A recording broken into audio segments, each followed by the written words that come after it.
নমস্কার বন্ধুরা, স্বাদের শহরের নতুন একটি শর্টস ভিডিও আপনাদের সকলকে জানাই স্বাগত। আজ আপনাদের সাথে শেয়ার করব আমার দুপুরের মেনু।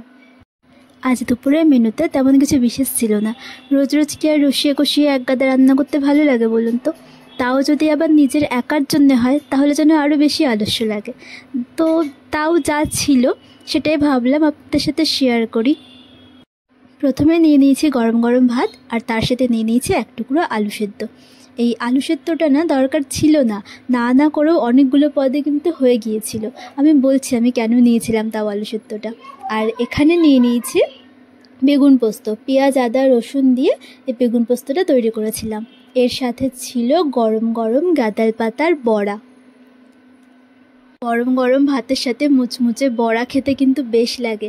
দাঁড়ান আরও আছে, ডিম ভাজাও রয়েছে।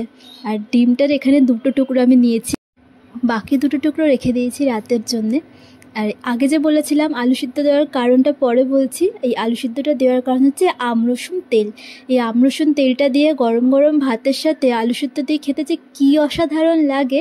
আমি আগেও একবার এই আমরসুন তেলটা দিয়ে মুড়ি মাখা শেয়ার করেছিলাম আপনাদের সাথে। আলু সেদ্ধ থাকবে, আমরসুন তেল থাকবে, আর একটা কাঁচা লঙ্কা থাকবে না, একটু ঝাল ঝাল না হলে কি আর ভালো লাগে বলুন তো? নিয়ে নিয়েছিলাম একটা কাঁচা লঙ্কা।